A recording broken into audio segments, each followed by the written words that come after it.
Check 1, 2, 3. Test 1, 2, 3. Check 1, 2.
Test 1, 2, 3, 4.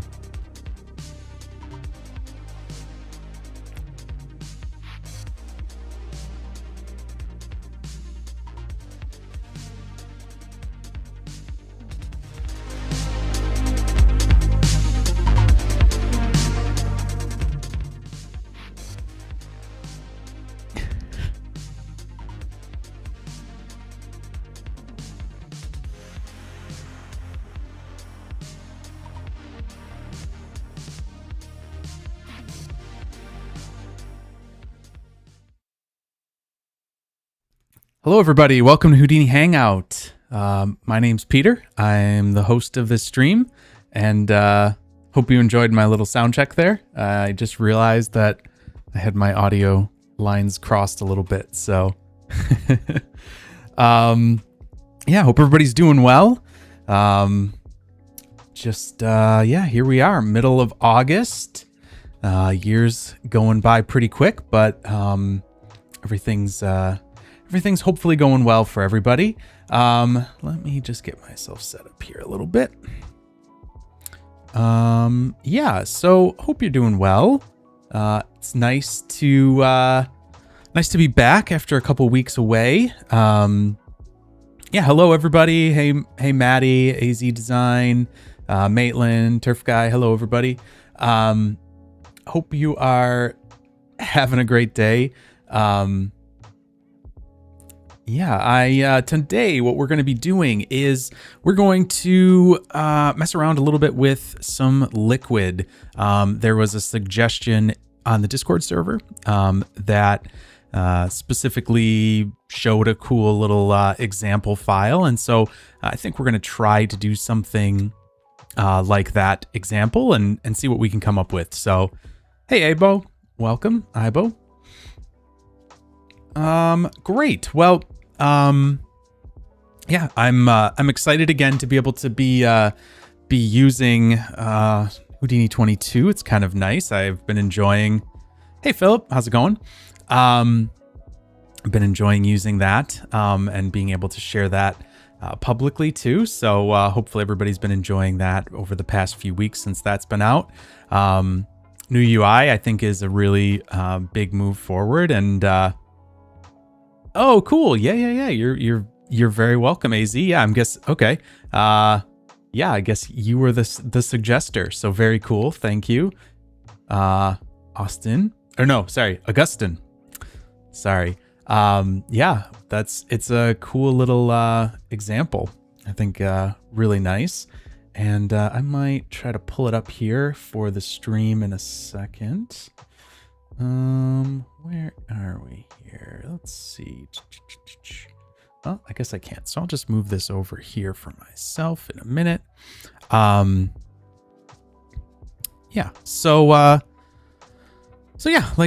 I said, hopefully everybody's doing great. I was down in the Finger Lakes region of New York State, which was nice, and got to have some time away with the family and the pup. And he enjoyed spending time with my in-laws, grandma and grandpa, and so they spoiled the crap out of him, and so he got a lot of good stuff out of it. But yeah, it's been nice to be back in the swing of things.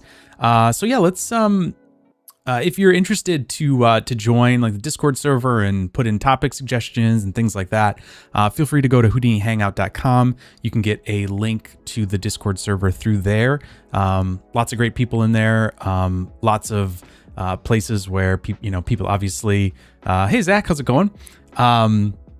Lots of people putting just help each other, give feedback on stuff, post what they're up to. There's a really cool particle sim type thing that was posted in there today, which was really awesome. Yeah, so always some nice stuff going on in there. So yeah, feel free to join that, get in and get a free link there. Also HoudiniHangout.com. I've got information for stream times and things like that. So and obviously all of the videos are on there, archived from YouTube, but you can get to them that way if you want to as well. So yeah, and if you have any questions or thoughts or ideas for how I can do something better, please feel free to throw those in the chat. Always happy to hear whatever suggestions you guys have. I am not the expert in Houdini. I just play one on TV. So if you have something that you'd like to you want to bring up, or like, hey, I think this would be a better way to do X, Y, or Z, please feel free to drop that in the chat. Sorry, everything I have is just buzzing right now, so I'm just gonna turn everything off. So yeah, so with that, I think we can get started and jump into some fun stuff here. All right, let's see here. There we go. All right, so this was the suggestion that I was given. It's a cool little video example here. Actually, you know what? I wonder if I can. Yeah, there we go. That's even better. I can view this on Vimeo, and then I don't have to worry about all of the. Could probably even like pop this out. Hey, there we go. That's nice. I don't have to have this whole window open. I can just have this, and that's nice. Okay, cool. So here's the section that we're kind of interested in, is this little part right here where this ball is this little sphere is kind of growing. And so, obviously there's like a million different ways you can always go about stuff. I guess for me, some of the stuff I was looking at when I first saw this was there's this little part here that grows into it. So you can kind of see here at the very beginning, it kind of goes, bloop, it kind of sucks into it there. So it looks like there's a lot of stuff here that isn't particularly simulation based, right? And so with that in mind, I'm not going to be overly concerned with trying to do things too perfectly simulated and stuff like that. Also, if you watch these little beads at the bottom here, these little drops kind of going in, they don't really have a ton of influence on this simulation as a whole. They do kind of merge into it, but we're not seeing like, we're not particularly seeing like it interacting in any real way where the forces are kind of getting applied and stuff like that to it. So, so that's something to keep in mind, that we could possibly deal with and kind of play with. But I think for what it is, this will be fine. So,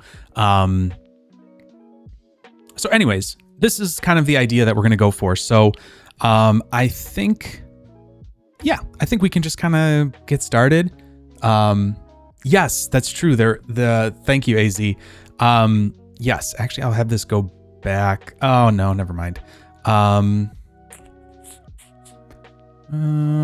Let's see here. I'll just reopen that. Let's see here. Let's see here. Yes, so if we... Hello? Oh, I'm at the bottom.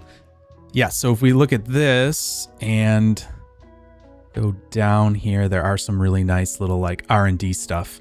So you can check out the link that I posted, whether it's in the Discord server or on social media. You can find the link to this. And shout out to I'll try to say this, Arsthania. Really awesome work, really nice, looks beautiful. So hopefully, yeah, if anybody happens to see this, I did try to tag you in there just because your work's awesome and you deserve to be recognized for the cool work. And clearly using Houdini because it looks exactly like our viewport, so I'm pretty sure it's Houdini. But very cool project overall. Lots of props to all the folks down here working on it. Very cool. Okay, so with that in mind, I guess let's get started. So the first thing that I'm kind of thinking of here is that this sphere is going to be, I think the sphere is going to be vellum. I think we want to do some sort of like a vellumy cloth thing. And then these drops can kind of be a pop simulation. But let's first work on the actual Motion Maddie, thanks. They're based in Poland. Very cool. Awesome. Yeah, I've never heard the name of them before, but their work is amazing. So yeah, huge props to them. Very nice. Yeah, and I have kind of a special place in my heart for this kind of stuff because this is how I learned Houdini and the sort of stuff that I did with like advertisement and stuff like that. So yeah, very special place in my heart for all this kind of stuff. I mean, I love big budget VFX and things like that, but this is cool stuff. All right. Oh, I'm just going to do a quick PSA here for anyone. I know that, let's see here. I'm just going to move back over to this camera for a second here. So I have these headphones and they're great. I really like them. And a lot of people probably have these, but unfortunately these hinges apparently suck on these headphones. And so if you have ever had a problem where these hinges start to like bulge outwards and lose their pressure on your ears, it's because there's like a little piece of plastic that breaks in there. And you can actually get this really, really nice, let's see if I can show here. I don't know if you'll see it, but there's a piece of plastic that's like 3D printed that you can buy online. People sell them, or you can 3D print them yourself, obviously. But it actually stops the things from moving outwards. So just a little public service announcement that if you have these headphones and they start to break, it's like you can buy some. You can get them on eBay. People will print them out for you for like $10, and it's great, USD. So just a little public service announcement because you saw me for a couple weeks with my earbuds in, and that was because I didn't have these headphones were basically like skewed like that. So yeah, just a little public service announcement there. Anyways, all right, let's get into it. Let's start going here. I think what we could do is I'm trying to think which way I want to go with this. Let's do a little height field for the ground so that we have something sort of interesting to have this existing on. So let's do that first. Let's grab a cop network because that's kind of where height fields. I'm just going to call this geo ground. Inside of here, I'll call this ground plane cop net. There we go. Okay, so, oh, actually, shoot, I did the wrong thing. Let's see here. I actually want to do cop, height field cop network. There we go. Now, the reason for this, and if you haven't seen, I made a couple videos for Side Effects website, like for our learning platform there. And I did a couple things like some height field stuff, and I think there's some Solaris stuff that's coming too.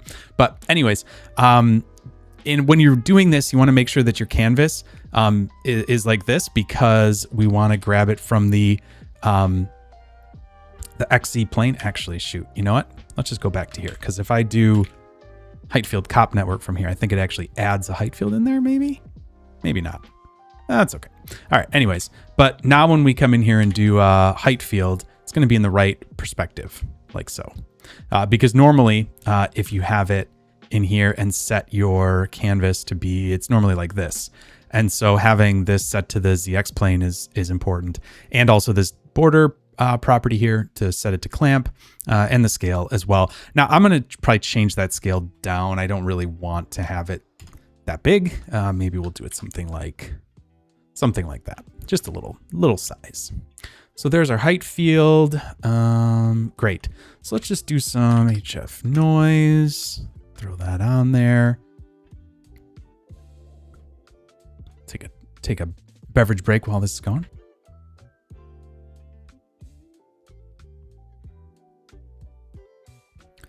It's nice and warm coffee. I feel like sometimes I'll start the stream up and totally forget that I have coffee, and then I'm like, it's like frozen cold. Yes, the height field tools in Cops are very nice. I agree. It's very, very nice.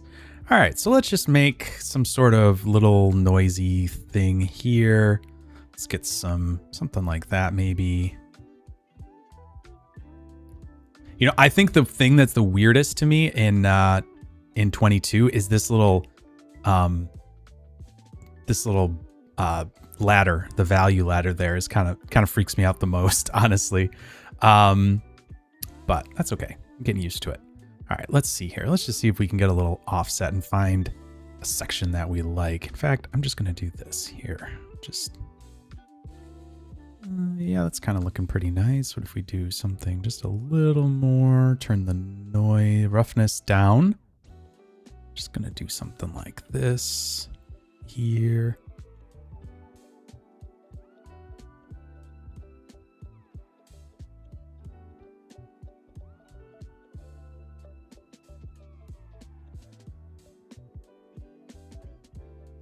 I want this little hill here, maybe.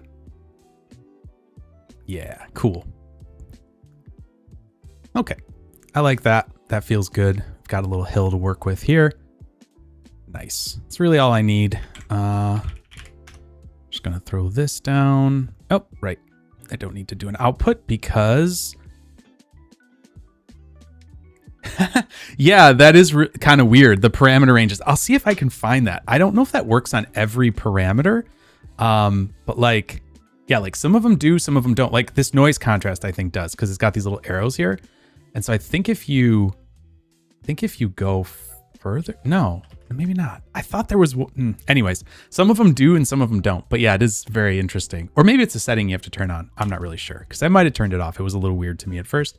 All right, so let's just say ground height field, something like that.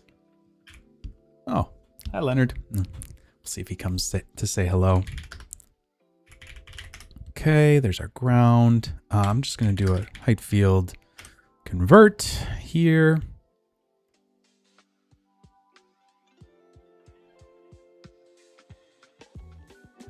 Oh, right. Right, sorry. Just need to do that first. Height field to geo, and then we're good to go. That should do it.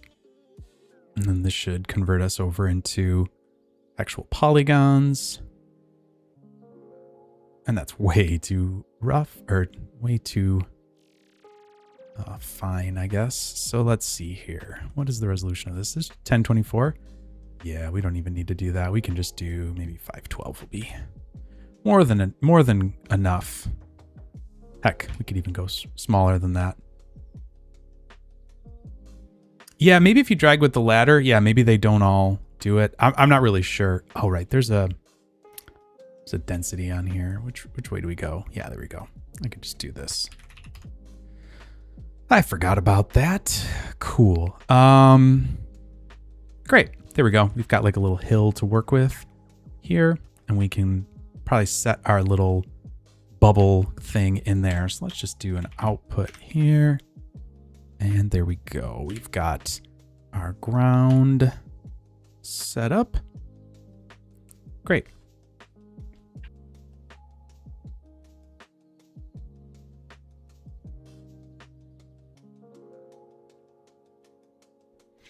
All right, so let's now do another geometry here. We'll call this one sim bubble. And let's come in here. Let's do a sphere. Yeah, we'll do that with polygons. And let's grab this. We should be able to pull it up here. Yeah, that's a pretty nice spot. I can always recenter that if need be. Could probably move that a little bit in the Z-axis, actually. So let's just do that right now. There we go. Something like that. Just so it's nice and centered. Cool. Okay. So there we go. We've got that figured out. Let's change this to a polygon. Maybe I think that'll work a little better. Let's see. We're going to do a vellum. Let's say we do a configure balloon. I think that'll work nice. We'll try that out. Let's do vellum solver.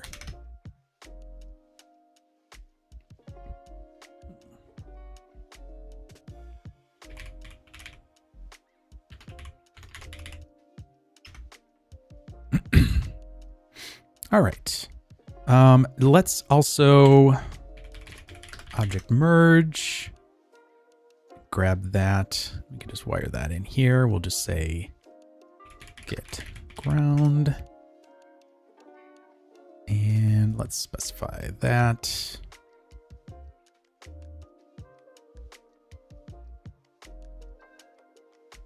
Yeah, I can just do that. It's only going to be that one node in there. So there's our ground. Vellum solver. Don't really need to show the collision like that. That's okay. And let's just hit play. See what happens here. Give it a second to start the OpenCL.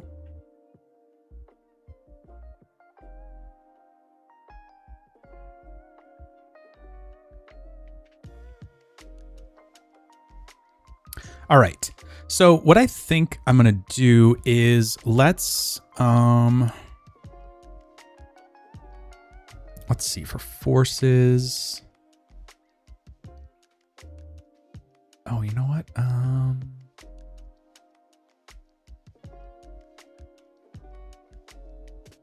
Okay, I was thinking there was a I was thinking this one had a ground plane option, but it doesn't. That's okay. So let's take a look at this. Let me just see, where would that, where's our friction on that? Why am I blanking on this? Friction. Is it just in here? I guess it's just in here.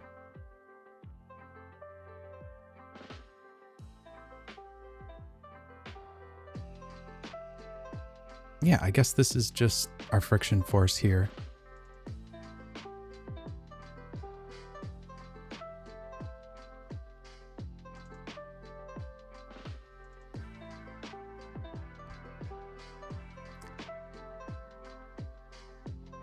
Drag, yeah.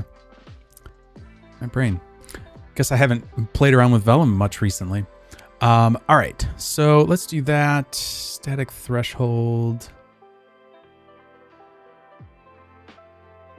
I think we want to up that a little bit, and that should give us maybe a little more friction.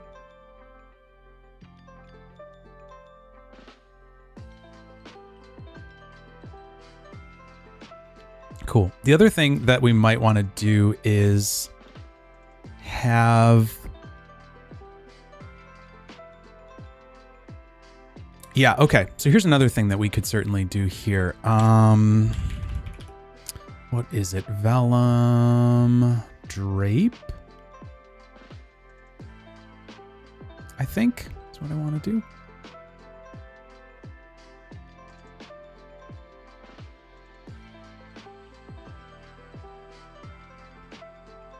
Maybe it's the vellum brush. That might be what I'm thinking of. Let's see here. Freeze at 20.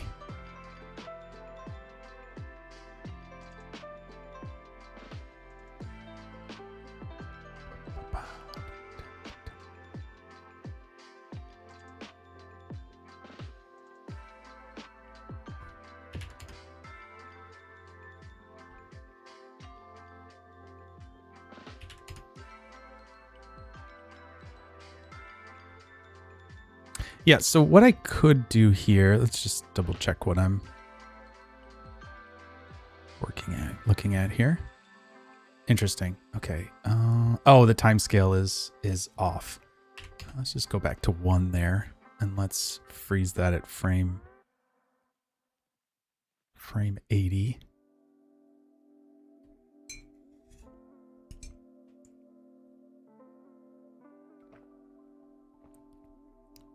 Okay. So that should now be basically the same, I think.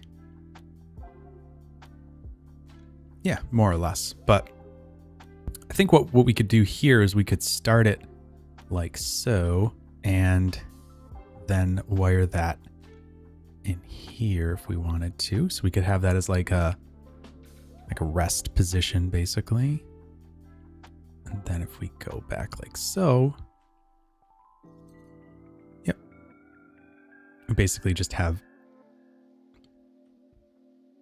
that little bubble, basically, that's now just sitting like that. So we don't have to worry about, it's kind of our pre-roll. It's kind of like an advanced pre-roll happening there. Okay, so let me see here. Don't need to worry about that. The other thing that we could do is I want to probably reduce the stiffness, because if we take a look at this here, I guess I'll just, no, it's not even that. It's this one. So if we take a look at this and go back a little bit, we can see that it's kind of like laying down. See, it's interesting. It actually looks like it's kind of coming through the geometry in some ways, but let's try inflating it and see if we can't get that to do what we want it to.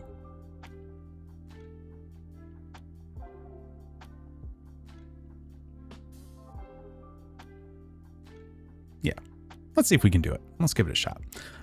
Okay, so our drape is like so, but I want to really turn the pressure way down. So let's go there maybe and see what that does for us. And let's reset that. Give it a second to do the little pre-roll here.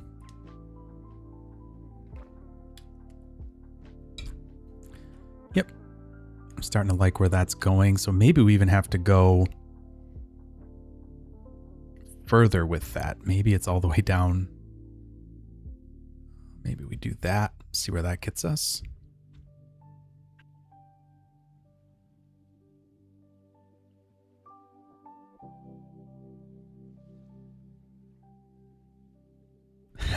That completely collapsed on me. Okay, let's see if we can't pull this back a little bit more. It's like we just kind of completely deflated. Procedural vitamins. Sort of. Pro V. Pantene Pro V.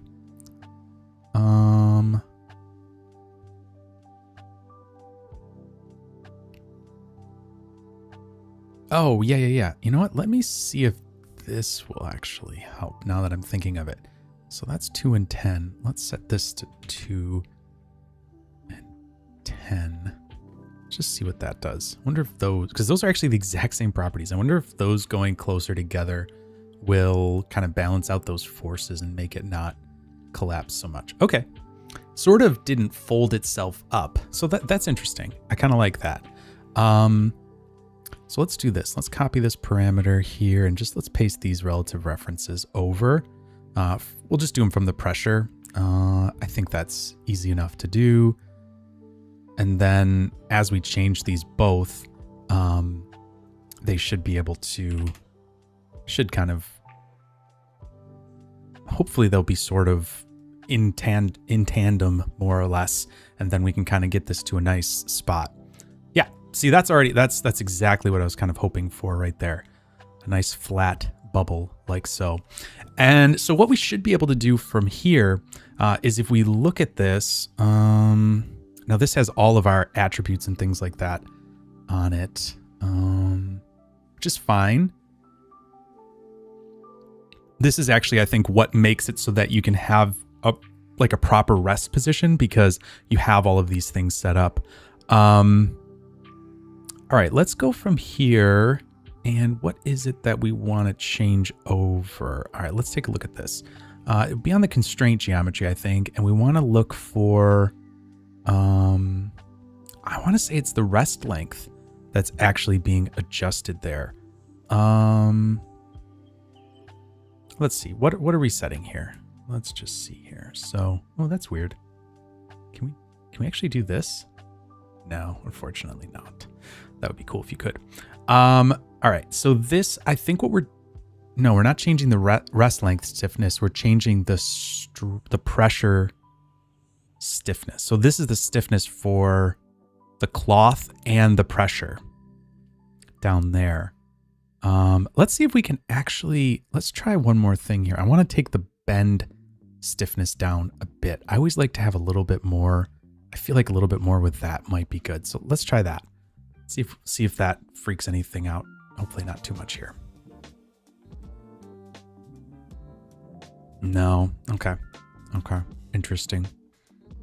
Well, let's try that and just go to like 6 and 10. I'd like the bend stiffness to be down sometimes a little bit, but that might be too much. We'll see here. No. Okay. So that looks good. I like that.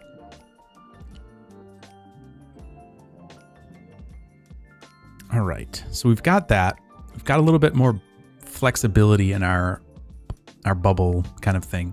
And again, like I was saying, what this is controlling is actually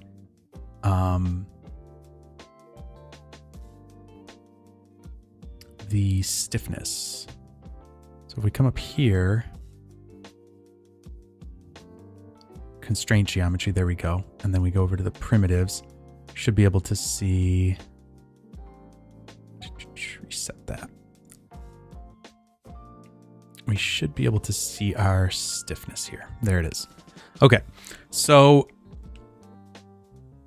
what we want to grab are the distance and pressure, I think. Yeah. So yeah, let me see what vellum up. Okay, so what I'm going to do is I'm going to put this into a group as well here. I think we can do that.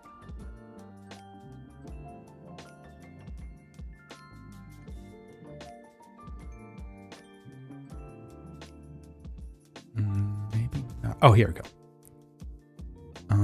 Let's say pressure. Okay, and we'll just reset this.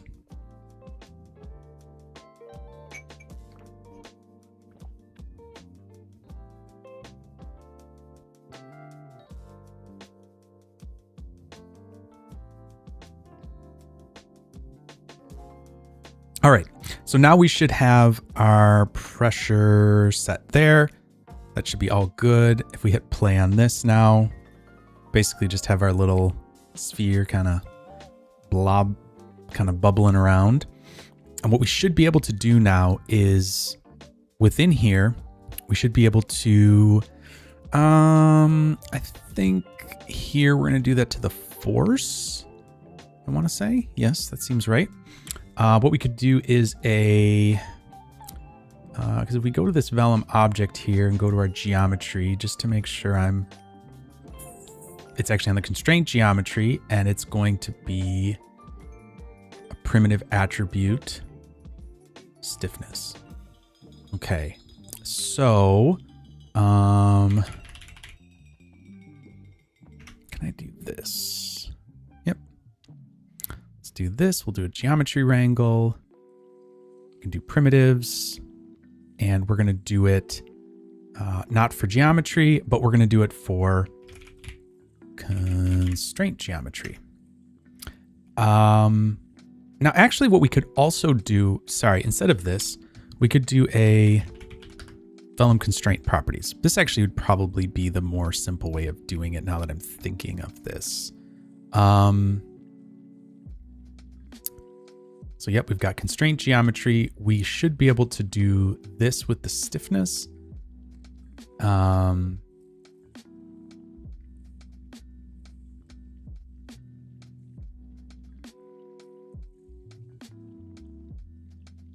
And actually we could just match it exactly to what we had before. The only thing I'm just trying to think of how I want to do this here, because the tricky part here is that, like, if we're going to animate this, we just have to animate this stiffness parameter, I guess, which is fine. Actually, we can animate that between 6 and 60,000 or whatever. So yeah, let's do that. That's easy enough. What you could also do this obviously through Vex and all that kind of stuff, but I think it'll work just fine to do this, to do it this way. So let's try that. And we'll just say pressure, cloth, stiffness, anim, something like that. All right, so let's do that. Let's give this a second here to kind of animate through. Oh, interesting. Hold on. So it looks like I changed that. Oh, right. Because I just changed the bend stiffness. So what I need to do here is do pressure and stretch. Let's do that again. Yeah, perfect. Okay. Because what I was doing there was I was doing it on all the groups. And so that was the problem. Let's just turn this off for a second so I can scrub around without worrying about this. Let's just say at frame 48, we're going to animate the stiffness, and we're going to go up to frame 96, and we'll put in another key there, and let's shift click on that. And let's just say, let's do 60,000 just to see where that gets us. Not sure that that's going to be really what we want, but let's give that a shot. So let's turn this back on down there. Oh, sorry. I actually can't see that on my, because I've got my little bar down there. But anyways, I just clicked the little brain icon down in the bottom right, right near the key that you can actually see right here. Okay, so let's do this. Hopefully this will play back for us while we're in here. Yeah, it looks like it is. Good. Let's see what happens here. Yep. Okay. So obviously that goes way too quick, obviously, but we can kind of play around with this a little bit. So let's just take 1, 0 off of here. And let's see what happens now. Actually, I can just, whoops, that's not what I wanted to do.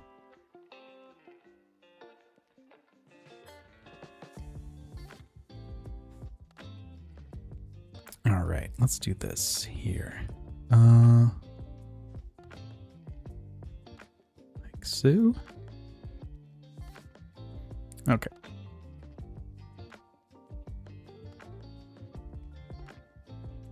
Yeah, interesting.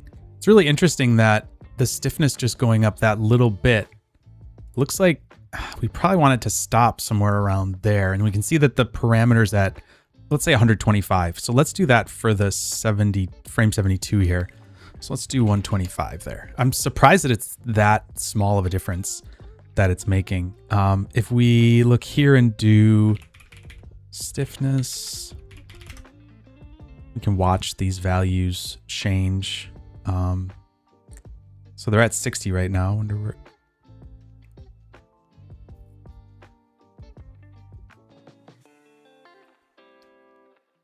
$12.50, right? Because we're multiplying it by 10. Okay.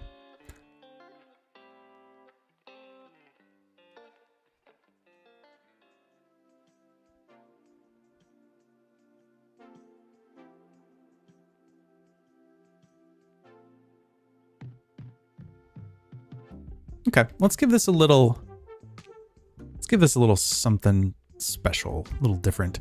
Let's do it maybe a little slower on the in. Like that maybe? Let's see how that works.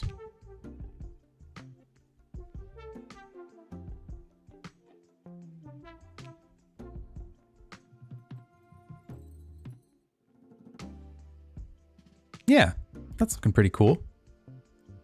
Now, the other thing we could actually do, well, there's a few things that we could do here, right? One thing you might need to do with a situation like this is actually pin it to the surface, right? Because I just happen to have a natural little like divot here. But if we wanted to make it move quicker, it's going to have a tendency to pop up off the the ground. So what I could do is just leave it at this drape position here. And then I could do a vellum. Let's see. I want to say attach constraints. Is that right? I always forget all of these different things here. Wow,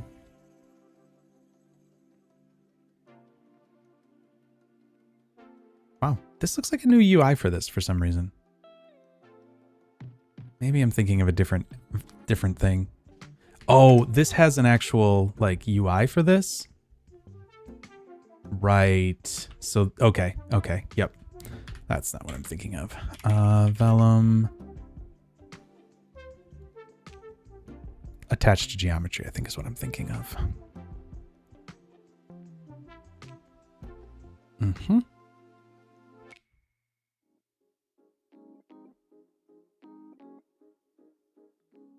Okay, and what I could do here is actually just say, I could get a distance attribute and use that to make a little, like you can see here, these are all getting attachments and we obviously don't need that. So what I could do is I could do distance from geometry here and just do a really quick little attribute here, get the collision and the distance from the geometry here. If we take a look at this, we should, this is the geometry, that's the reference. We should be able to get that. Let's see here. Yes. There we go. So this is basically just showing that that attribute is being created. There you go. So what we could do now is we can just wire this back in here. So this is just going to be, I'm just going to say dist to ground. And that's, we can use that then in this group field here. So we could just say, I'll just say points instead. And because it is actually making point constraints. So let's say at dist is less than, I don't know, let's just try 0.1 for right now. That's even too close. There we go. So we could do that or just go a little further like that. Cool. There we go. So now we should have this this pinning constraint here to the ground. And we don't have to have that be super stiff. We could make that a softer constraint. So let's actually just hit play here and see what happens. Just using it's just compiling that OpenCL kernel. So we'll give it 1 second. Yeah, that seems fine. It's not like it's doing anything weird at the beginning. But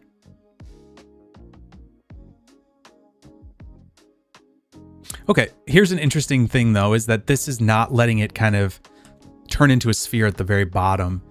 So probably what we would want to do is maybe manually select those actually in this case. I wouldn't normally be like, yeah, let's manually select them. We could also give ourselves a little piece of like helper geo to do it a little bit more procedurally. So let's do that actually. That's probably, let's just do a circle. Oops, there we go. Let's do a circle instead. So let's do this. And I'm going to put that on the Z plane, move that up. Oh, yeah, calculate the distance on the original sphere before the deform. Yeah, that's actually not a bad idea. Yeah, we could do that. That's a good point. The only kind of weird thing there is that, so if we change this here and rewire it up before we do the rest, the only sort of strange thing is that it's going to be a little bit offset, like because of the way that the ground is. But that's okay. We can make that work. Let's just reset this, so because it's going to cache that, so we need to save that. You can also save this to disk in here and all that kind of stuff. So that's pretty nice. So if you want to save that out, you've got that in there. All right, let's look down here, and we're gonna have to change the distance a little bit to be able to have this work. So let's say 2. Ah, you know what? It actually rolls. So that's the unfortunate thing, is that it rolls over. Yeah, so that one, it's a good idea, but because it rolls a little to the side, it's actually not going to work in this case. So that's okay. It's a good call though. It's a good thought. Very good thought.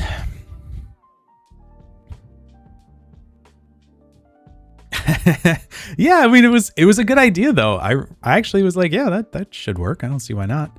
All right, let's do this again here. And instead, I'm going to grab my circle and we'll throw that in here. Maybe it'll be better just to do it this way. A couple less wires crossing each other. All right, so let's grab the circle. Let's do it on the XZ. Go up like so. There we go.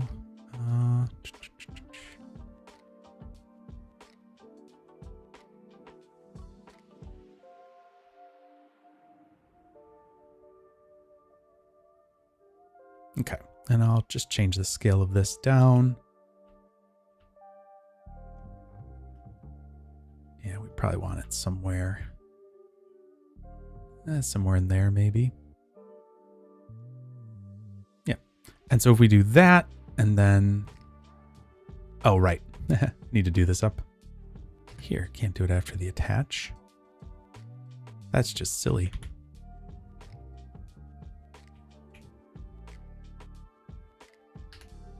I just want that one. Thank you. There we go. Okay. Now the attach should work. There we go. Let's see. We can maybe do that. That'll be nice. And then if we do the solver here, let the...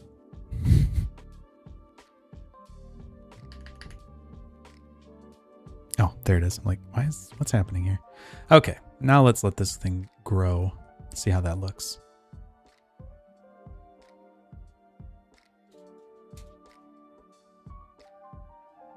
Yep, that should work. Let's just compare it, I guess, here.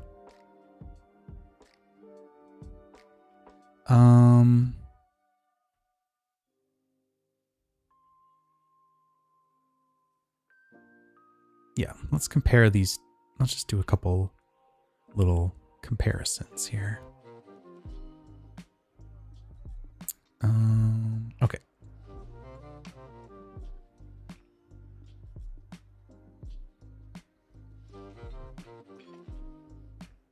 Hey, Fractaler, how's it going? All right, let's let that one go for a second here. Cool. And then I'm going to just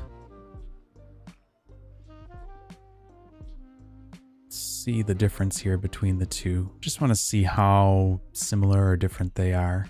They seem like they're pretty close. So, all right.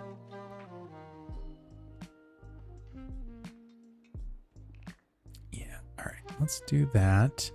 And let's just do compare images.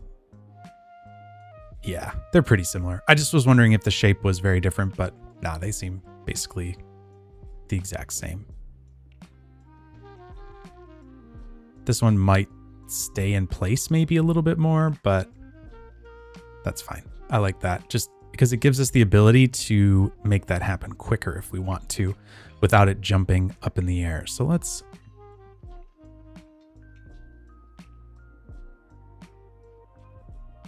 see.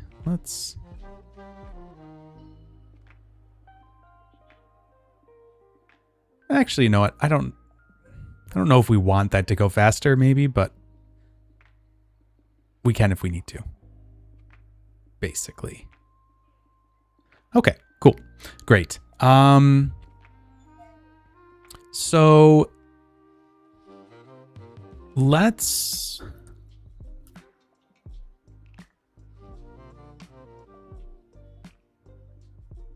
Oh yeah, that flipbook thing is great. I use it all the time. It's a very good one. All right, let me just look at that little thing here. See what we're kind of getting to.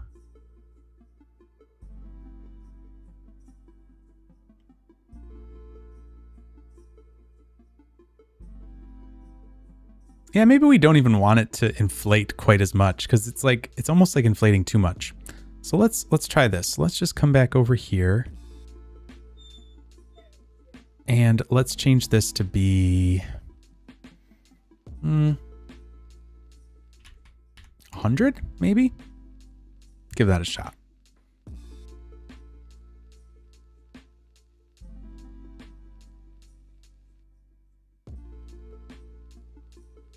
Yeah, you know what? Honestly, still could go down a little bit. Let's try 75. Just kind of keep playing with some. I love that everybody's so jazzed about the flipbook. I should have just said flipbook stream and just compared flipbooks.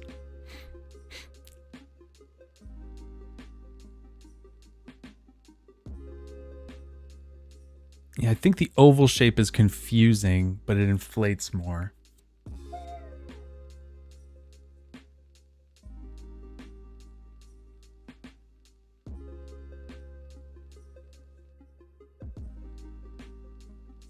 I'm not sure what you mean by that.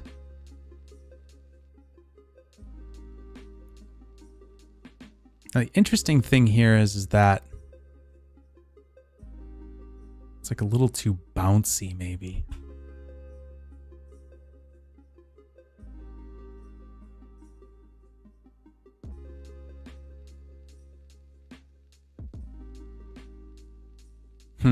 Okay.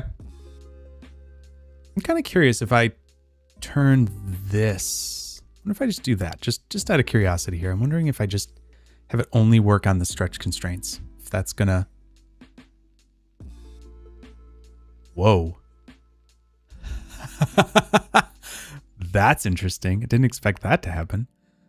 Huh. Okay. So if you're working on just the stretch constraints, what I was expecting to happen would be that the stiffness, like the outer shell of it would like constrain or something like that. So I guess that's not going to work. Okay.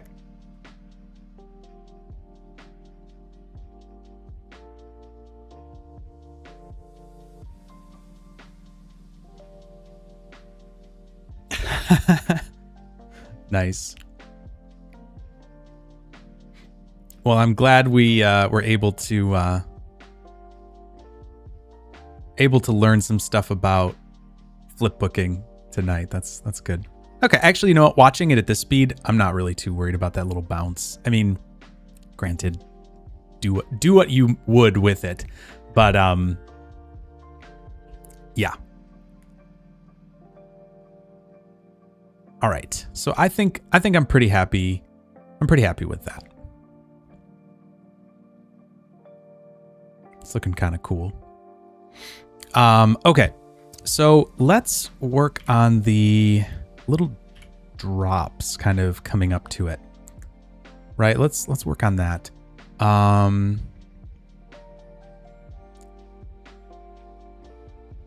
Yes, I agree. It did have a little bit more of that.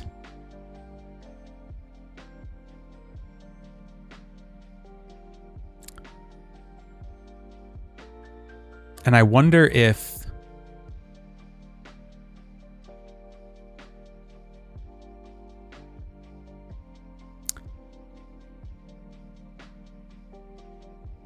yeah, it's almost like it has an asymmetrical. Okay. Yeah, it almost looks like it has an such a funny thing to have, like people doing their hair on the stream.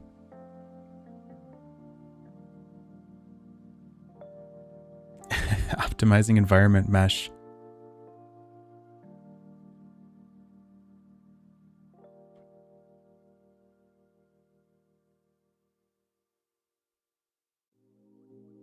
Maybe stretch stiffness increases slower than pressure. Yeah, maybe.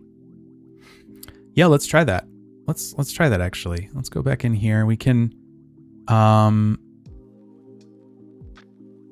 let's just say pressure, stiffness, anim here.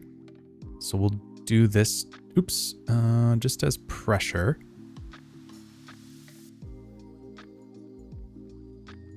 Actually, I'm curious what happens if it's just the pressure. Anyways.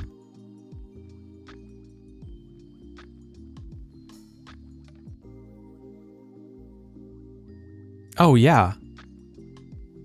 That's kind of nice anyways. Interesting. What if we go back up to 125 here? Just out of curiosity.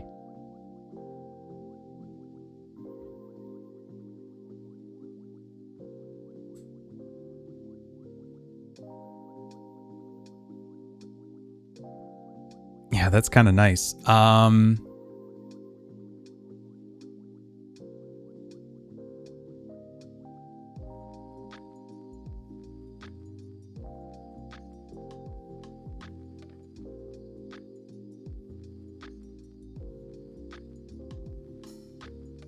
Okay, let me think about this here. What if I do this? Play with this a little bit more. It's almost like the stretch stiffness doesn't need to increase at all. Oh, yeah. That's like pretty nice. And then, yeah, maybe it's just a really slight increase in the stiffness to the actual bubble. So let's do this. Let's make a copy of this and grab the stretch and not the pressure. And for this stiffness,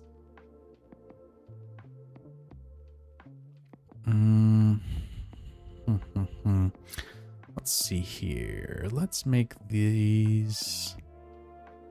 Let's make this linear. And then let's see. Maybe we do this and this. And this doesn't even need to go nearly that much. Maybe this is just like 60. And then we can kind of do a little bit of this, maybe, just to kind of ease it in there.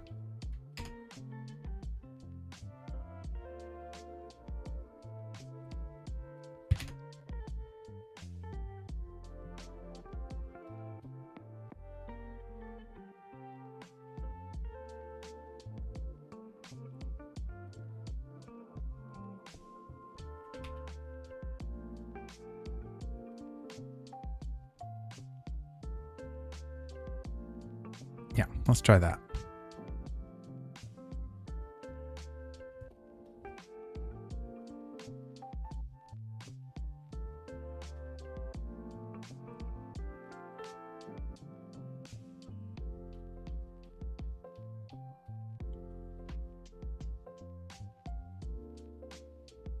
Okay, I think this is starting to do more or less what I was hoping it would. In fact, I don't even think it needs to have that much of it. Let's do 30. And maybe this just needs to go way slower like that.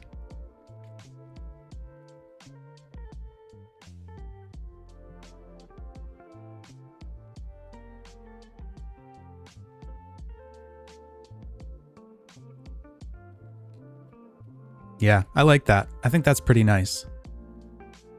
Yeah, Geroda, I was also thinking about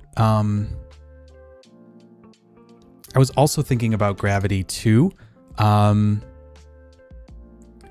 certainly be interesting. I wasn't really thinking that I wanted to mess too much with that. This could probably still even come down a little bit more. At this point, now that I'm like seeing how this is working here, the only thing that could happen with that is it could maybe like want to like lift itself up from the force of like the inflation.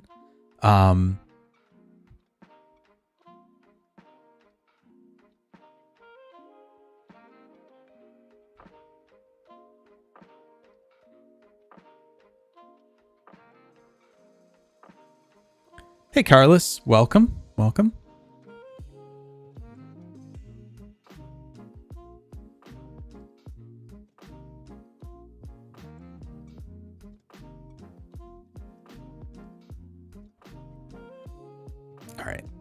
I'm gonna have to play with this a little bit because oops.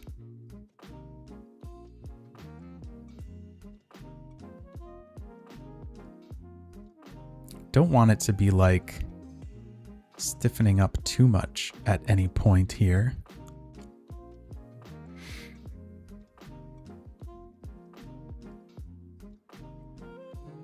Oh, that's weird. It didn't, something like didn't restart the cache. Let's see what this looks like.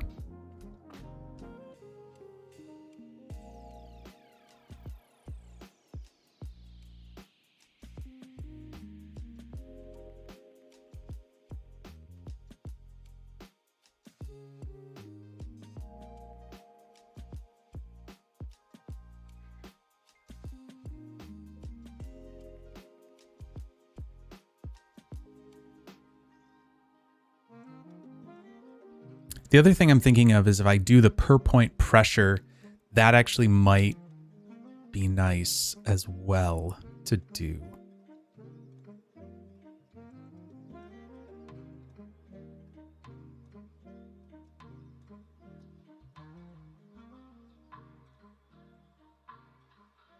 Because then it might be able to do it more randomly across the mesh, basically.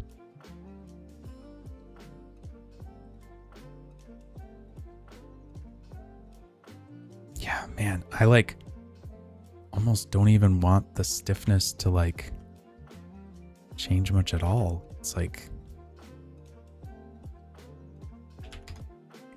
barely changing anything here now.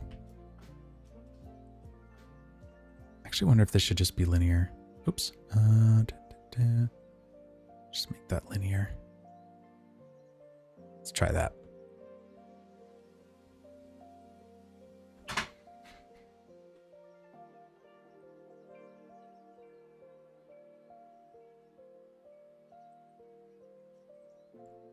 Yeah, okay, that's looking pretty good.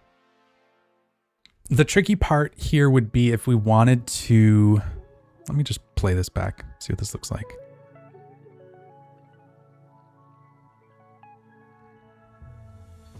Yeah, for sure. Sometimes it is, yes.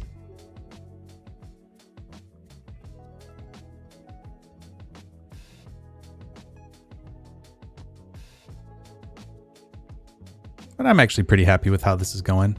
And I'm kind of a terrible animator, so I'm pretty happy with it, actually. Let's just try something here. I'm just going to double that. I just want to see where this gets us to if we do that.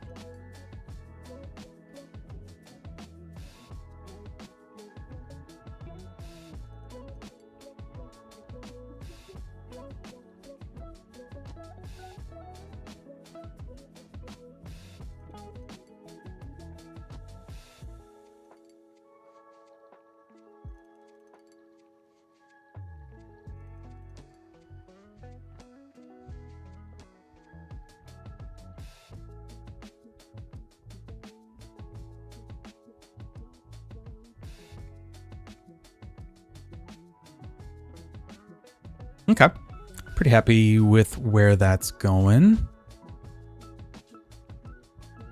Okay, I'm gonna call that there. I think that's looking pretty nice. Happy with it. Great. So let's now, let's see here. So we've got the bubble going, and let's do our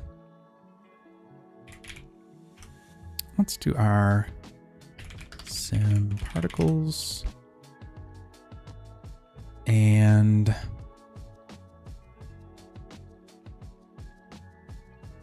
for that we want to have a bunch of particles kind of scattered around this thing.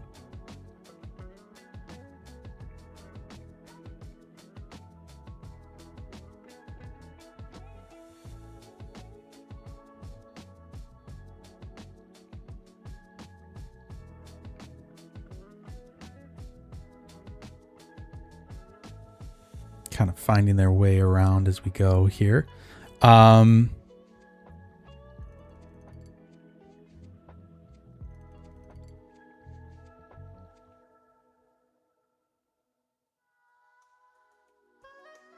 All right, so let's do this here. So let's start with, I'm gonna do the same thing. We're gonna get the ground for this. So let's grab that. And we want to have a bunch of particles that are all around this here.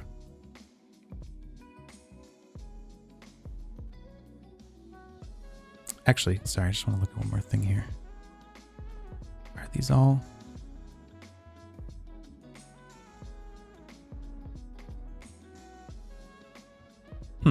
Interesting.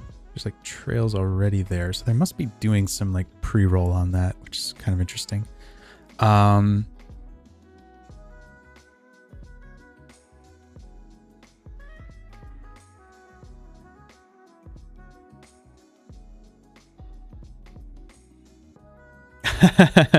Cool, Ryo. Working on a couple zombies who are losing their brains. Very cool. Very cool.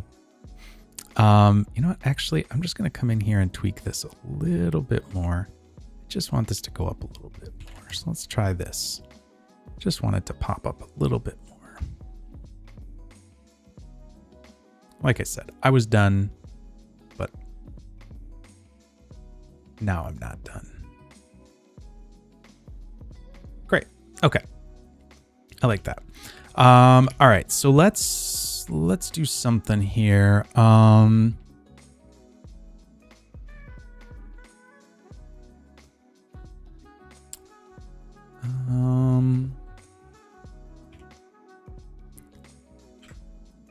Let's put a null in here and just say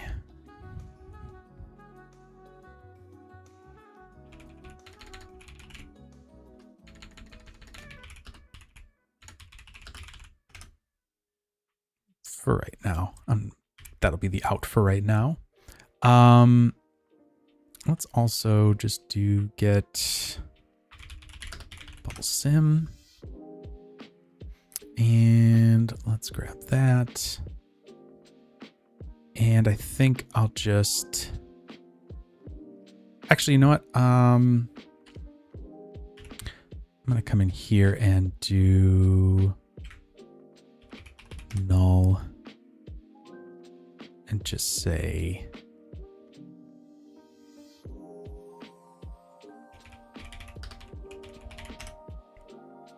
do that instead.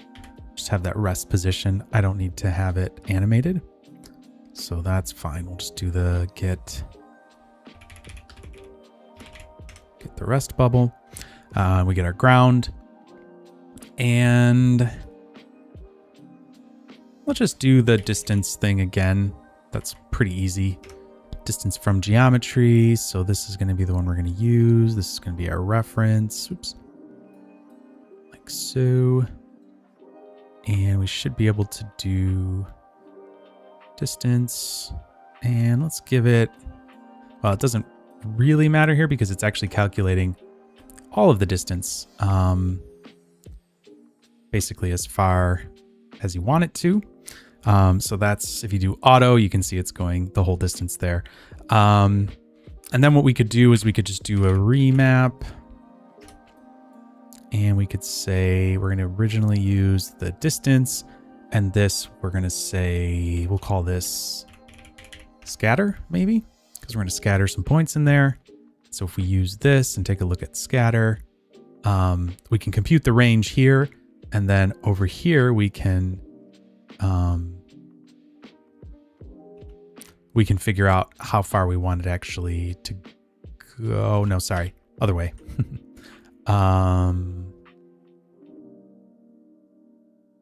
We actually want this to be 0 to 1. And then up here, we can figure out how far we want this to go. So like we can make this nice and make sure that that's solid there. And then here we can kind of give ourselves some borders to work in there maybe.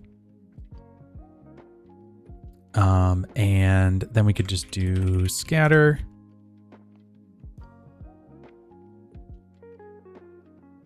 And we could use this and just call this scatter instead.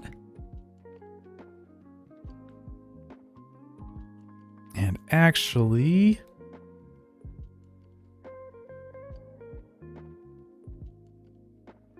Right, because that is...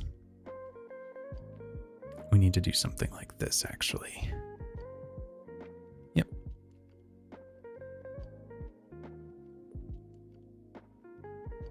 So we'll do that, and then we'll do that. Is there actually a ramp preset for that? Oh, hello? Show all. Yes, of course I want you to show all.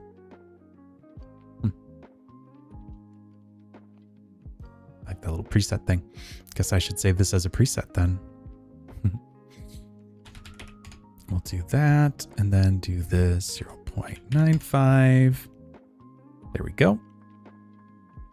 And then we can kind of control where this goes. So we'll say something like that. Don't need as much inside here, I don't think. So let's turn this down. I also don't want this to be too regular, so maybe just 1 on the relaxed iterations.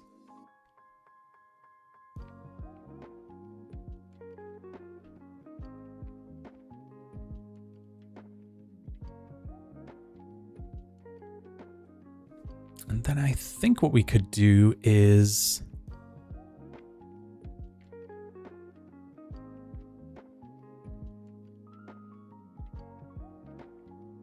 Yeah, I can play with this a little bit too. Okay. Nice. Get a little bit going on there. That makes it a little bit more random. In fact, we could probably make this a little bit bigger anyways, like that. And then just up the number in here a little bit more. Cool. And let's do a pop network.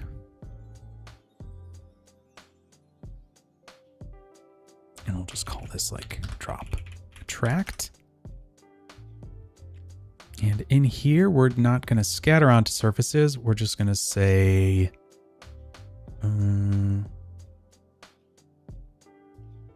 all points, I want to say, is the way we do that. And our impulse activation is... Actually, I think we could just do... For the pop object, we could actually just say the initial object is that and not even have this, I think. Let me see here. So if we do op input path, and this is a really nice little, this is a nice little way to get the path to something. And there we go. So basically what this is looking at an input path. Here we're using 2 periods, which means go up the level above us, basically up to sim particles. And then here look at the 0th input, which is the first one. And we're going to use that for our initial geometry. And basically it's looking and finding, hey, scatter 1 is the last thing plugged into that, which it definitely is right here. And so pull the geometry from that. And so now we have these points in here, and it's not going to try to keep adding any more attributes in there. So let's do pop attract. I think that's fine. And we need to move this position around. So let's see where we're going to put that. Right.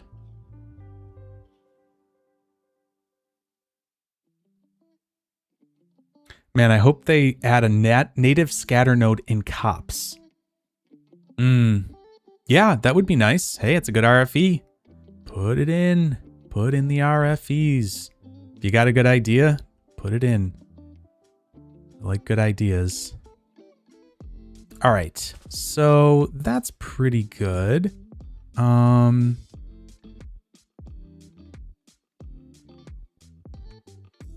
other thing we could do too, if we wanted to, would be we could do this a little bit more procedurally and say,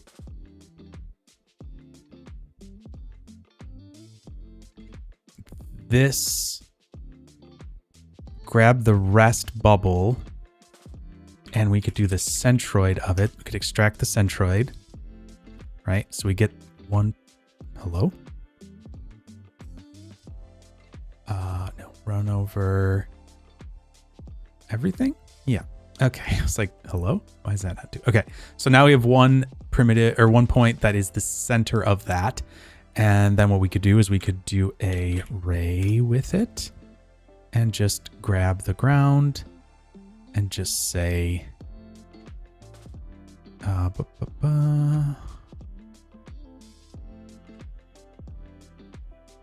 just do the minimum distance. There we go. Now we've kind of got just a minimum distance to the actual center of that. And that's kind of nice. And what we could do is we could just plug that into our DOP network.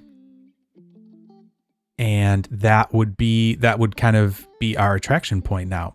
So what we could do is just do that instead, grab this, and we could actually just use the same little thing here and just say instead of 0, we'll go with 1. So now that should be our SOP path that we need. And so pretty sure that just snapped it to it, maybe? Let's see here.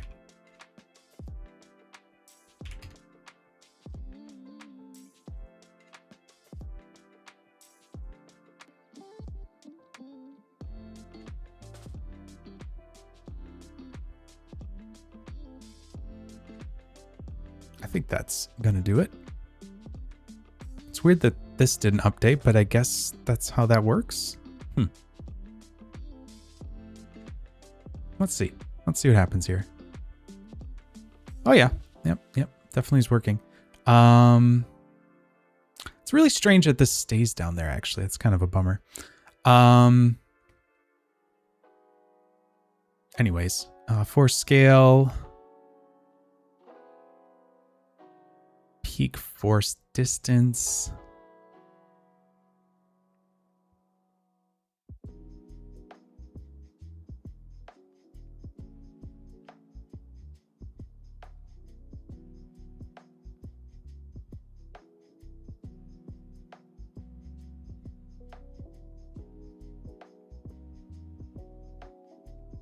The other thing we could do is have some different attraction based on the mass of it. It'd be possible. Let me just see if I could randomize that here. So let's just do that. We'll do a attribute adjust float.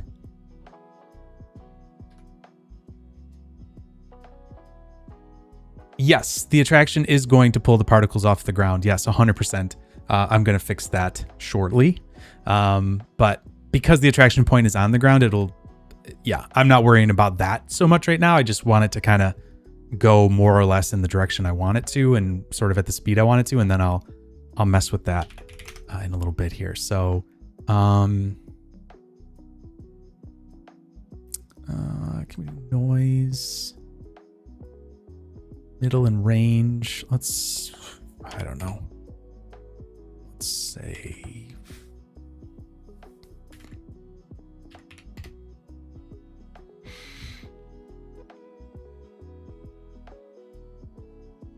okay, we've got a bunch of different masses there.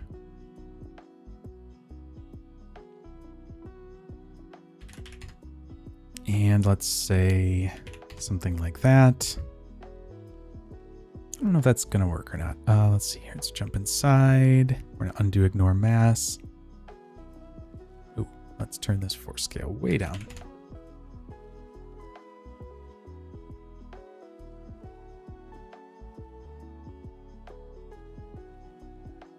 Yeah, so you're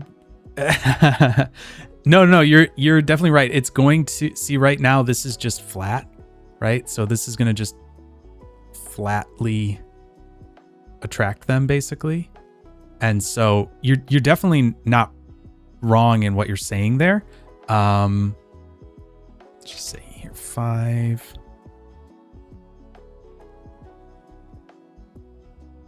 It's just that I'm gonna have it follow the ground shortly. That we will get that to work in a second here. Actually, is there a pop? Like,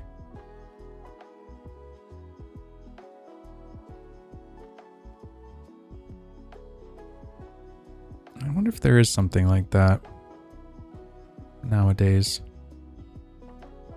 that actually keeps it to the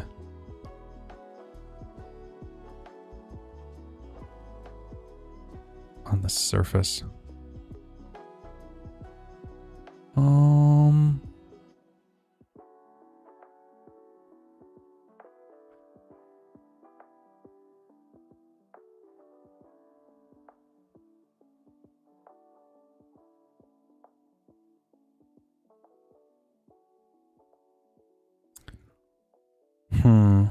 I'm sure there's something like that.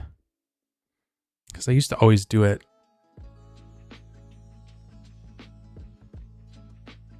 Yeah, you could do that. You could add the surface as a collider and yeah, exactly. Exactly. I think what Inside the Mind is saying is right. The overshoot seems impossible to control. Yes, I agree. Yes, it is very maddening. Yes, I want to stick it to the surface, and I was just trying to think if there was something that got added at some point that would do that. But I'm probably just forgetting, honestly. Let's do 2, 5, and 2. Let's give it a bit more range and see what that does for us here.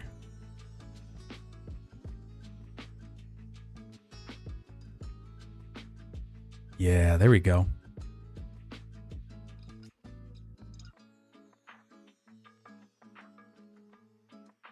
Yeah. I like something that's going on here now.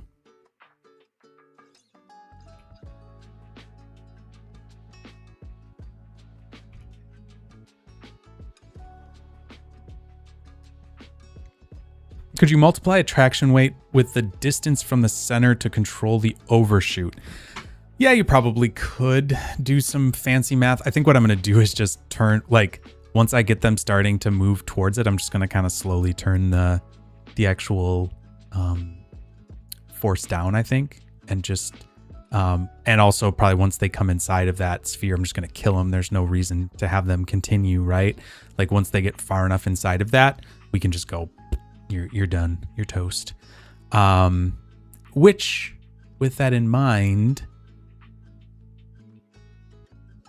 I actually do probably need the animated bubble because I want to know it when they're inside to a certain degree. So let me grab that just to make sure that I'm doing that right. And the interesting thing about that would be that this is actually going to slightly move, right? I don't think it's going to change all that much though, honestly. Might move like a pixel. Yeah, like barely, like moves a couple pixels over. It's kind of interesting. I guess I can just leave that. It's not like it's going to be that, costly in the scheme of things.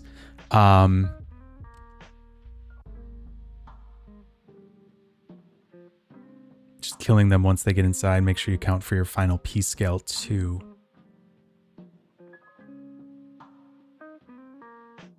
Your final piece, you mean for growing this blob or whatever? I'm just letting the blob kind of grow. I'm not really worrying too much about the actual like P scale situation or whatever.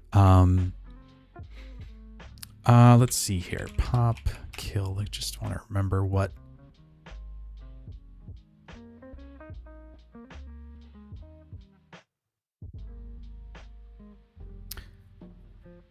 Let me think about this. I think.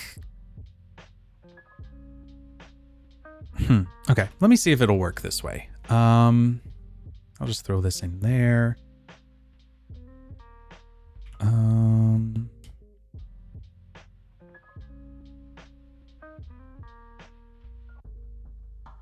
That's fine. We can just do that again.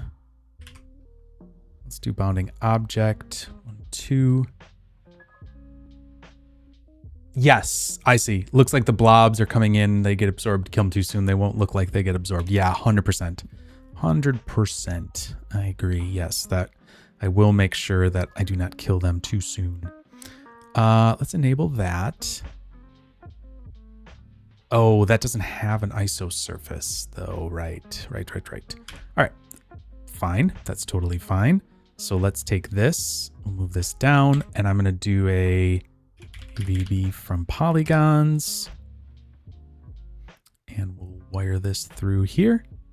We're going to change this over to be a bounding volume. And what we can do here is we can take this and we should be able to...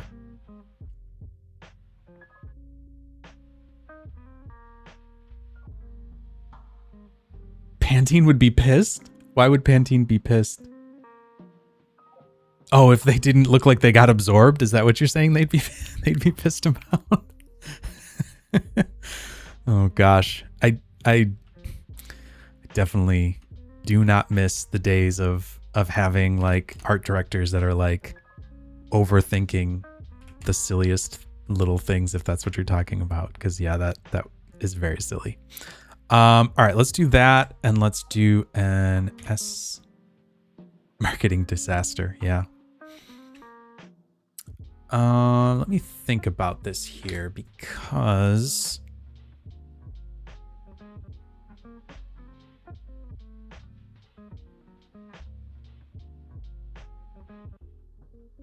okay, let me just see what happens here.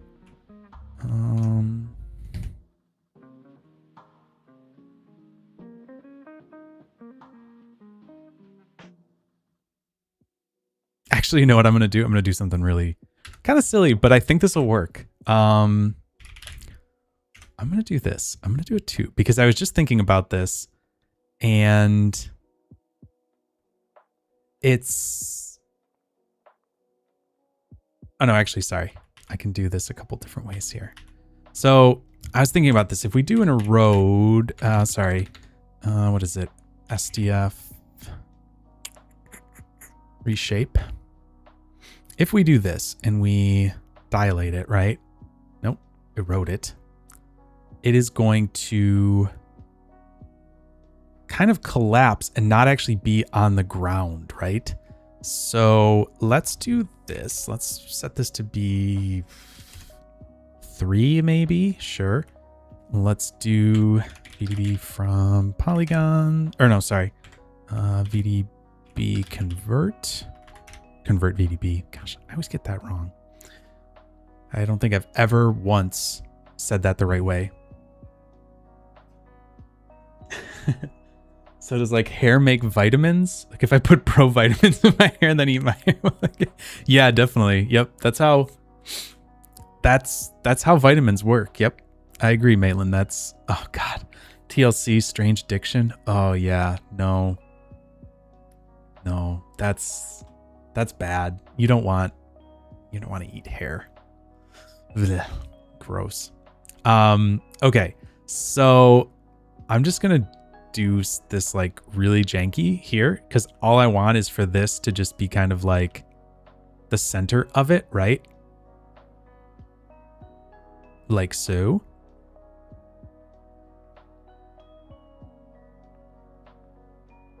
Right? And that's calculating just fine speed. I'm totally fine with that. Then what I should be able to do is I think I could, let's see. I'm going to do a bound on this. This is going to be a little janky, but we're going to let's just go with it maybe. And then a tube. Will that make a tube in the right size? Ah, it's the bigger size though. I want that sort of to be the case, but see, the problem here is that I don't think I can change the height of it very easily. And I want to make it go down. I am doing just fine. Thank you so much, Akash.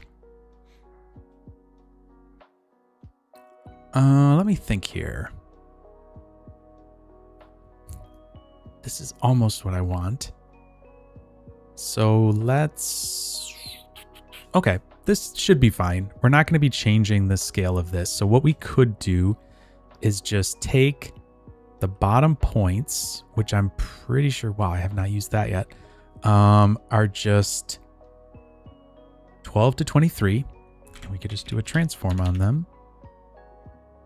Or no, we could do, yeah, that's probably the best way to do it. So let's just do a transform on this. Nice and simple. And we'll just do 12 to 23.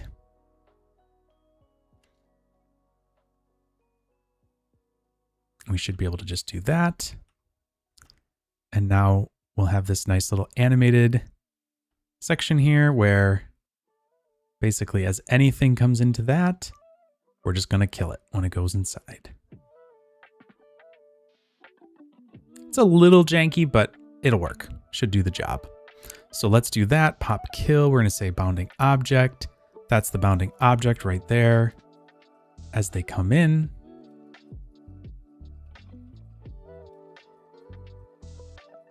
Yeah. Oh yeah. They're coming in. Coming in hot.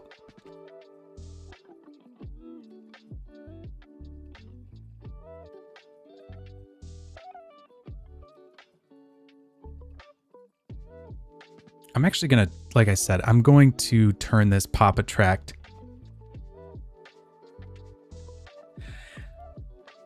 So Zach, yeah, I was thinking about that, and I think it's an interesting thing because I'm not sure. So like if I did this and scale it, see it's scaling based on where the origin is. So like if you move the pivot to the centroid, you know what I mean? Like there's not really a really good way to do that as much.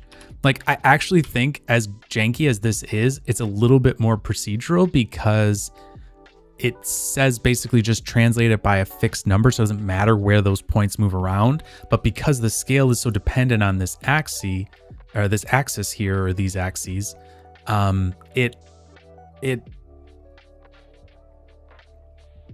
just tricky because I think you lose that you lose that origin point. And I guess, like I said, you could technically change this and then scale it like this, right? And do whatever there. And that should be fine, but you can see how the scale of it is changing, right? Because that, like, the actual like origin of that transform really affects how the scale is changing. So it's a little less, what's the word? It's a little less of a stable way of doing it. Like in this case, because it's kind of in a weird spot. It's not on the ground. If it was on the ground plane, it'd be fine. Yeah, you totally could do that. But because we're up a little bit off the ground plane, it's, hey, Thomas, how's it going? Welcome. So yeah, we've got these coming in here. Oh, hi, Leonard. Hello, buddy. Thank you. Thank you. I'm so glad you don't bite my nose anymore. Thank you so much. That's so nice. Thank you. Hi. You want to come back up? Come here. No? Okay. Whoop. Anybody want to see my room? There it is, back there. Oh, that's so funny. All right. Thanks, Leonard. Thanks for showing up.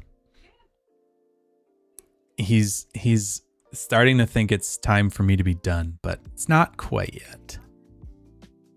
Not quite yet. All right, I'm going to turn this a little bit more. Let's try 4 here. It's going to get a little jankier, but it should be fine.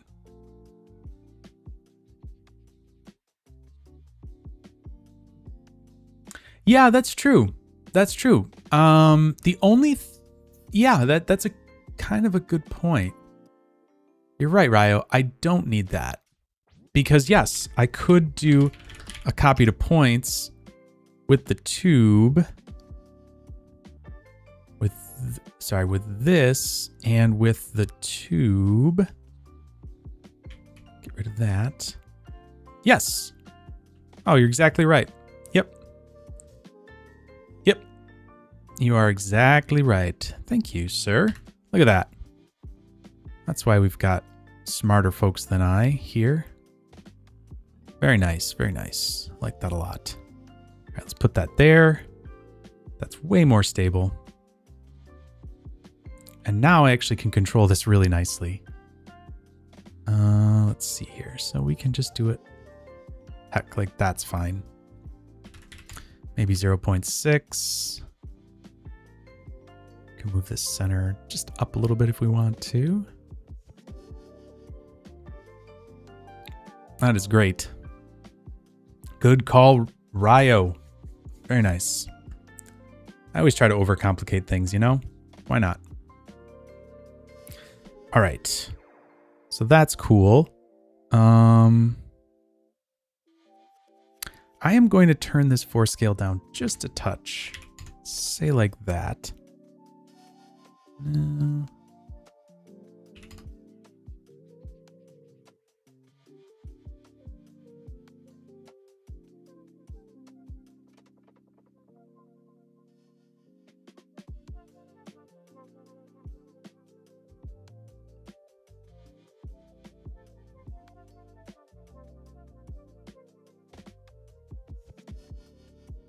A tornado starting up would be good. Yeah, I guess you could do a little bit of... Yeah, you could certainly do... Oops, let me pull that up. I don't think there's any real spin in that. But yeah, you certainly could do that, right? Like... Oops, I let that keep going. You could have it spin. That would be fairly easy to do. There's some nice, vortex forces and things like that in there. I've done a tornado thing on here before, I feel like. I just have to think back to it, or you look it up. I think I've done a tornado effect or something before. Okay. So I think what I'm going to do, let's see where I want this to start slowing down. Hello? What did I do? Oh, I changed this to follow. Huh. It's interesting. It's way more. Huh. Interesting. I thought that would do something, but apparently not. Oh. Ooh. Got a dreaded error.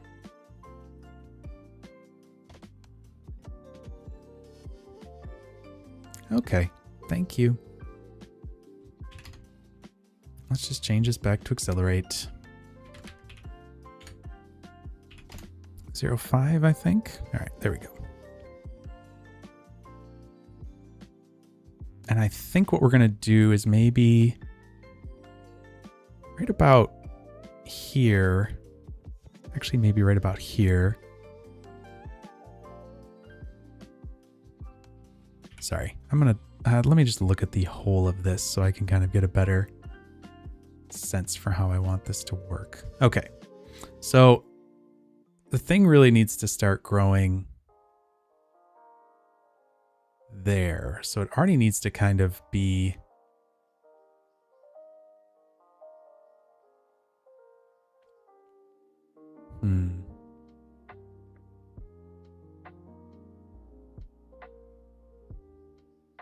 All right, let's try this. Let's start at 1.5, and then we'll reduce it down to maybe 0.01 at the end. Something like that.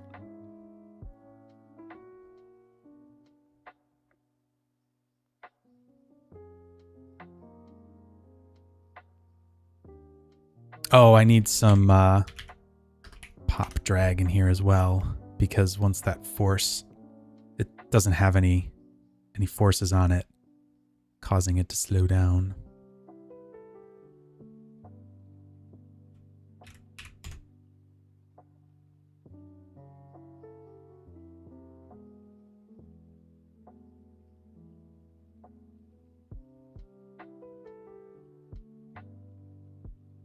Oh, that's a good idea too. Yeah.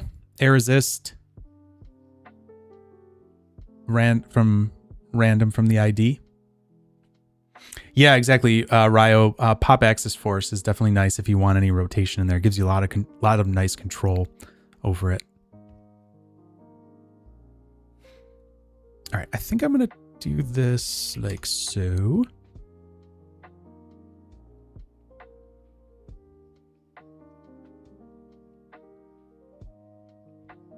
And then I'm also going to change this to be a little bit stronger.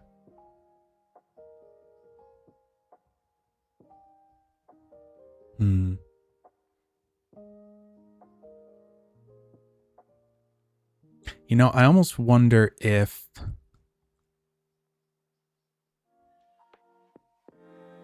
it would make sense to start these all with some velocity.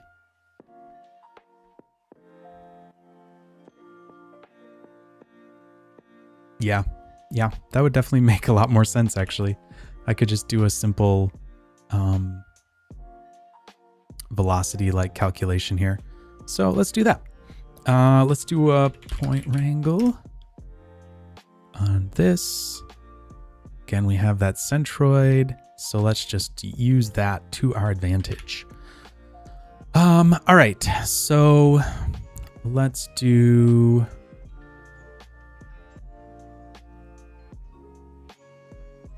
God, I'm always going to get this the wrong direction. So we want to first grab the vector, attract PT equals point. We're going to look at the point and we're going to say, what is this? Sorry, I'm looking at the wrong thing. I'm looking at the dot network. So this will be 1. And then we're going to do P and then 0. Doesn't really matter. There's only 1 point there. So that'll be our traction point. And just for kicks, let me just see. Viat, just say a test equals. That was really weird. I actually forgot what I was typing there for a second, and I was actually typing the right thing. Like, not the right thing, but I was typing in the syntax of Vex. It was really weird. It's a very strange feeling.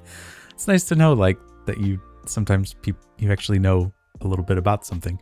Anyways, cool. Okay, that's working. It's getting. Just want to make sure I was not forgetting my syntax there. Okay, so. Then what we want to do is get the direction for those. And then let's say, let's see, we can just do v at v equals, and I'm always going to get this wrong.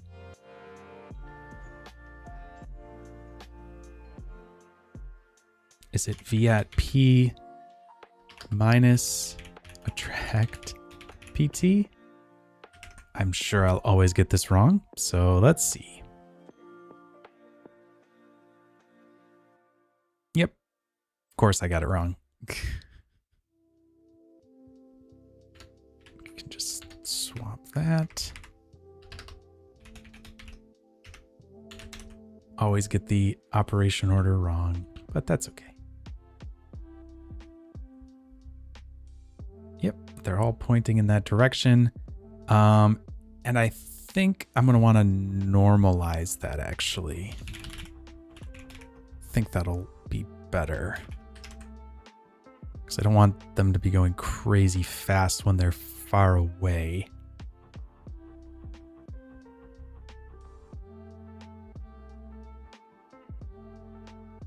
Yep.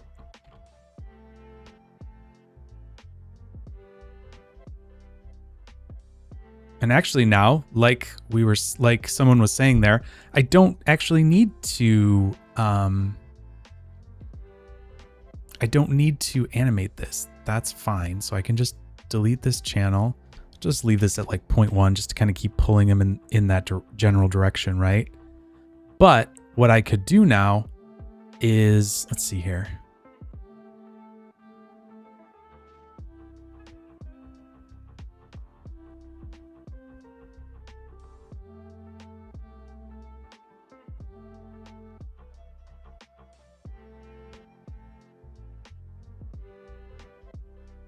Yep, I don't even need to work too hard with that. So let's just say times 0.5 maybe. Oops.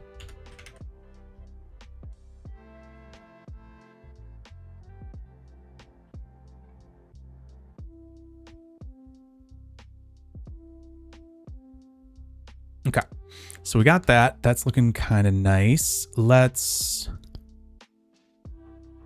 come in here and just like someone was suggesting. Oh, you know what? I could probably...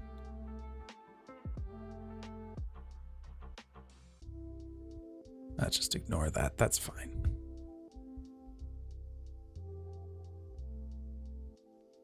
Okay, so let's use expressions here. And we can just do, what is this? Air resist. Yep.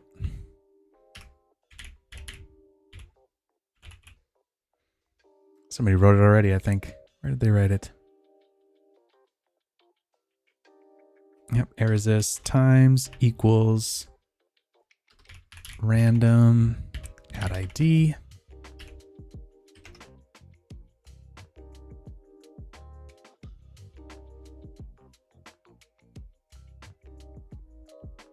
All right, let's see if I can't do... Hello? Oh, I turned off my number key.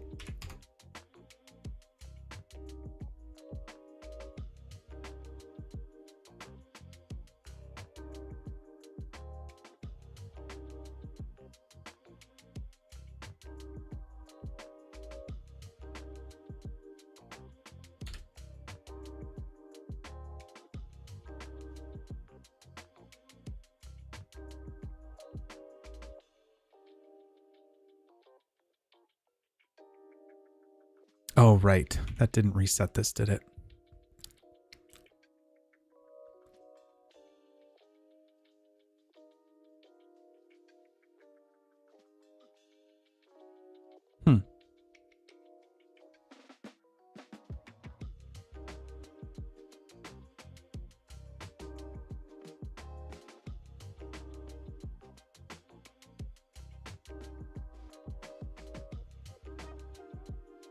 That's weird.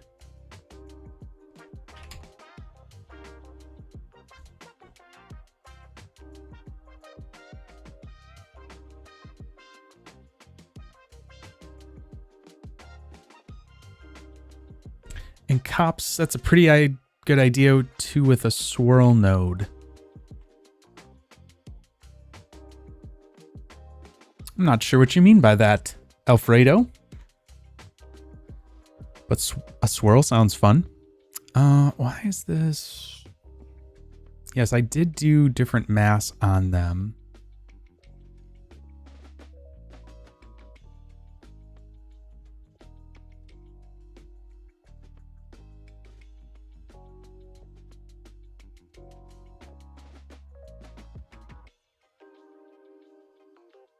Why?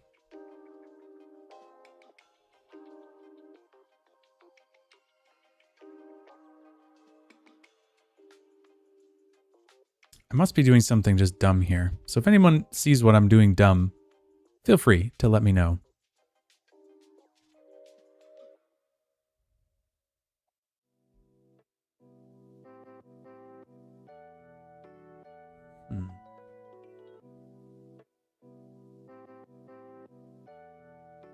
They should by default have an ID attribute, but maybe not.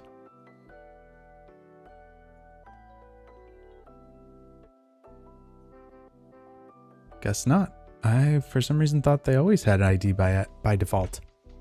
Guess they don't.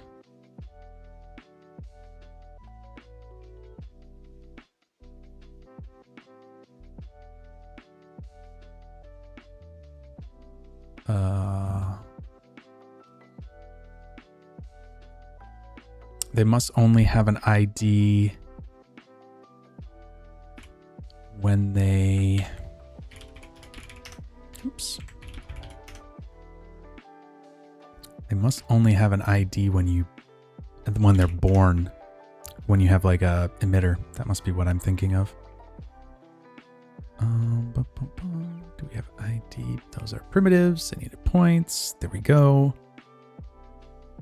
Okay. Man, that is just wacky. That is weird. I did not know that was the case.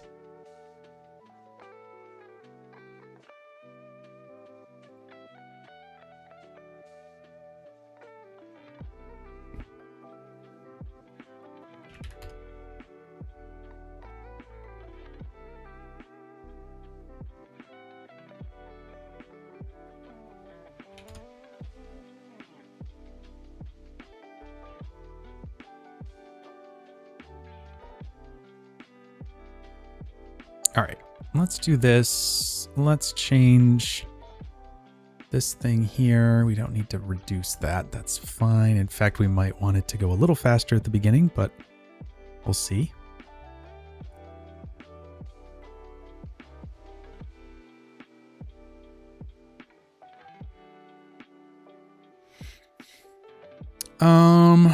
Okay, so I think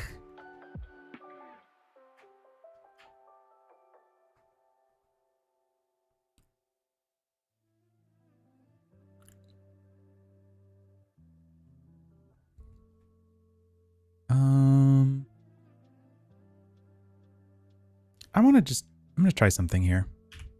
I actually have this set up already here, so I'm just going to try this.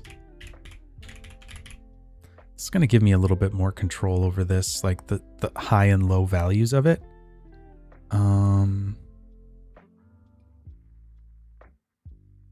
No, the dots are not. I haven't done anything with the ground yet.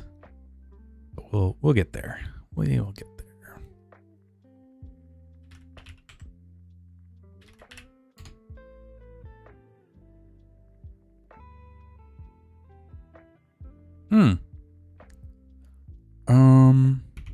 Interesting. I thought that oops. I thought that would work just without that. All right. So I'm just going to say at air resist like so.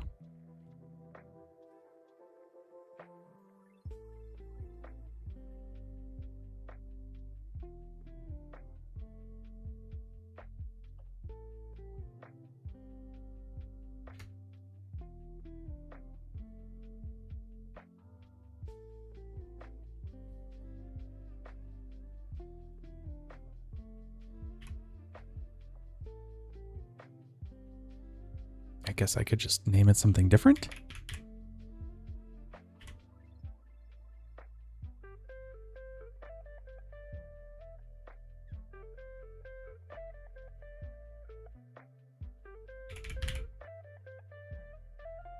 There we go. Okay.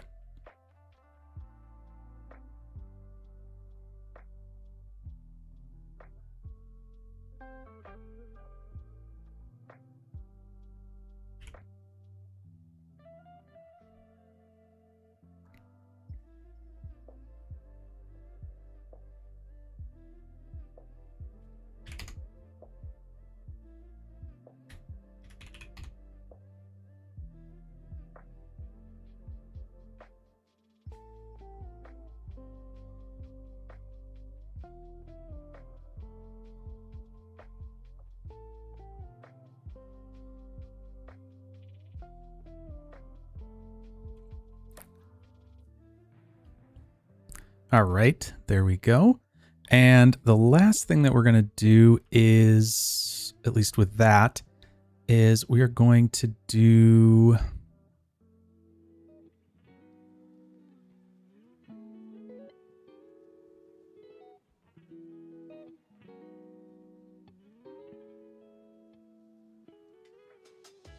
We can just do, I think, a SOP solver.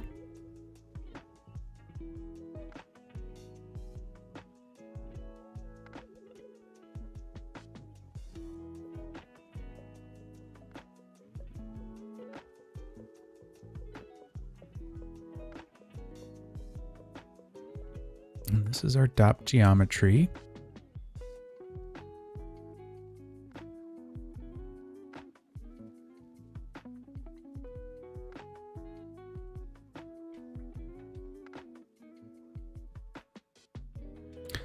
then let's do array. Also do an object merge.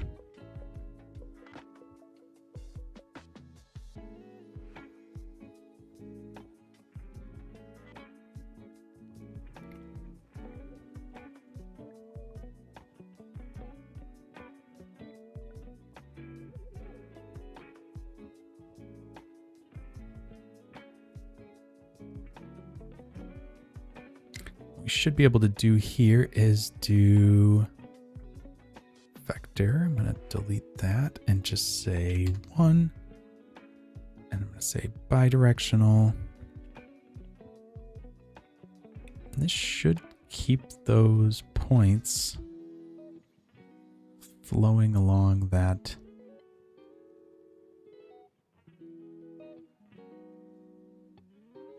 Yep. So basically what we're doing here is we're just doing a simple ray action on these points as they kind of come in here, and they are all getting sucked in towards the center still, and the velocities still are remaining. This is just basically adjusting their position so that as they're sliding in that direction, they're kind of sticking to the surface. So that should be exactly what we want.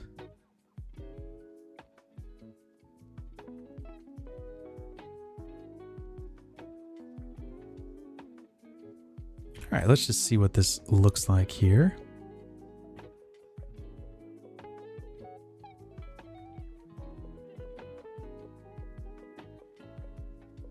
Cool. And you know what? I actually think this might be a good one to keep going for next week, because I'm getting close to 2 hours here. And I think it would actually be kind of fun to take this sort of the whole way, get a bunch more stuff going with it, get that nice kind of VDB where they're, you know, absorbing into it and all that kind of stuff. And then maybe even render it out and see what we can do from there. So I think that's what I'm going to do, because I feel like this is a good spot to end. We've got a bunch of stuff done here. I'm just going to say out particle sim. And hey, Houseplant, how's it going? And I think we'll be able to get something kind of cool with this overall. Get some materials on it and kind of play around with it. I also want to get this. I also want to get that like ground, like that like pushing up of the ground around these things, and so I think that would be kind of neat to do as well. Yeah, there's lots of little things that we could do here that would really make this, I think, look nice. So yeah, that's what I'm gonna do. I'm gonna keep going with this next week, and yeah, it's starting to look pretty good. The other thing, actually, now that I'm just thinking about this, is I am going to.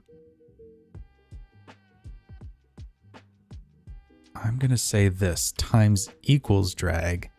That shouldn't change anything. And I think what I could do here is start this at 0. Let me just see. Yeah, exactly. So what I could do is start it at 0 to really get it going. And then maybe as we start to get into like here, I could start turning this up.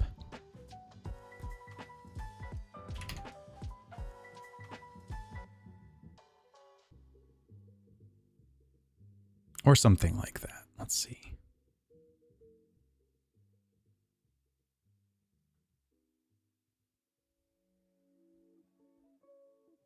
You know, something like that.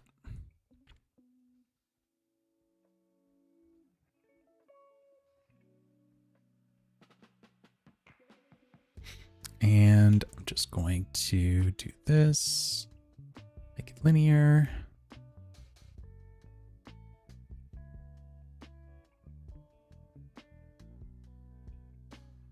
Yeah, maybe something like that.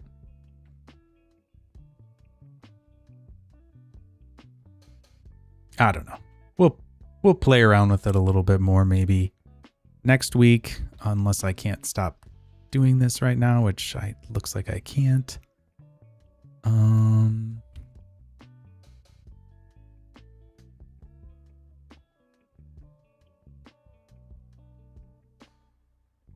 Maybe we'll just do this.